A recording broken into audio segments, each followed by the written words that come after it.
Que ressentirait un webmaster dont la publication, qui avait demandé beaucoup d'investissement, serait soudain épinglée, mise à l'index avec de quelconques avertissements, ou qui serait tout à coup obligé d'enlever sa publication sous menace de répression? De plus en plus de webmasters concernés avertissent. Ils se sentiraient plutôt mal, même très mal. Aujourd'hui, nous vous confrontons à une tempête d'indignation contre la censure croissante sur Internet. Merci d'être de nouveau de la partie. Certes, aucune personne sincère n'a rien à redire quand des offres pédopornographiques ou pédophiles sont bannies du réseau. Mais si de plus en plus de contrevoix importantes, par exemple concernant des mensonges des médias, des omissions ou des informations dangereuses sur des cercles malhonnêtes, etc., tombent sous le banc de la censure Internet, alors le cri d'indignation deviendra plus fort. Récemment, un cri d'indignation s'est fait entendre très fort à cause de l'accroissement des blocages à l'échelle mondiale sur Internet. Une véritable tempête d'indignation a traversé le monde lorsque les documents en images et des preuves historiques concernant le fin mot de l'histoire de la terreur du Maïdan, soit l'origine de la crise d'Ukraine, ont été bloqués partout dans le monde. Vous vous rappelez? Le 1er mars 2014, Klagemauer TV a mis en ligne son documentaire intitulé « Des actions terroristes de manifestants pacifiques ». En quelques jours, ce documentaire historique et irrécusable s'étendait par millions dans le monde entier. Des remerciements innombrables, venant aussi de politiciens estimés, sont arrivés à notre rédaction. Mais ensuite, la chose inconcevable est arrivée. Bien qu'il soit inscrit dans la loi qu'on ne peut généralement pas faire valoir des droits d'enregistrement audio et vidéo pour d'importants événements historiques et publics, d'innombrables retransmissions de ce film ont été bloquées. Ceci avec la notification suivante, bloquée à l'échelle mondiale, où cette vidéo n'est plus disponible à cause de revendications de droits d'auteur. Klagemauer TV vous informe ici que nous n'avons à aucun moment fait valoir de quelconque revendication de nos droits d'auteur. Notre film des actions terroristes de manifestants pacifiques peut et doit être téléchargé et diffusé gratuitement à tout moment et par tout le monde. Il a été produit dans ce but. Que les responsables de censure aient accordé plus de valeur à de quelconques droits d'auteur qu'au destin de peuples entiers, cela laisse présager au minimum de leur irresponsabilité, de leur incompétence et de leur mentalité dangereuse. La diffusion de notre film documentaire, qui apporte des preuves, est même souhaitée d'urgence.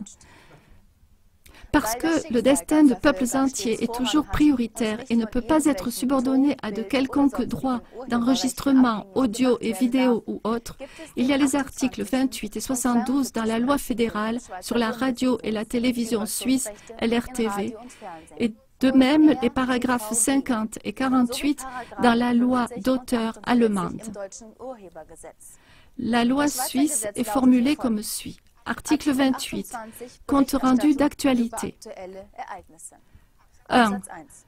Pour les besoins de compte rendu d'actualité, il est licite d'enregistrer, de reproduire, de présenter, d'émettre et de mettre en circulation ou, de quelque autre manière, de faire voir ou entendre les œuvres vues ou entendues lors de l'événement présenté. 2. À des fins d'information sur des questions d'actualité, il est licite de reproduire, de mettre en circulation, de diffuser ou de retransmettre de courts extraits d'articles de presse et de reportages radiophoniques ou télévisés. L'extrait et la source doivent être indiqués. Si la source parle de droit d'auteur, alors il faut également le mentionner. Fin de citation. Jusqu'ici, c'était la mauvaise nouvelle. Voici maintenant une nouvelle un peu meilleure. Nous passons pour cela au studio de Vienne.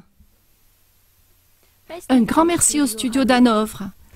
Et là où il y a une grande ombre, il y a aussi une lumière brillante qui n'est pas loin. Cette tempête d'indignation mondiale au sujet de la censure sur Internet a engendré l'annonce de la création de nouveaux mouvements.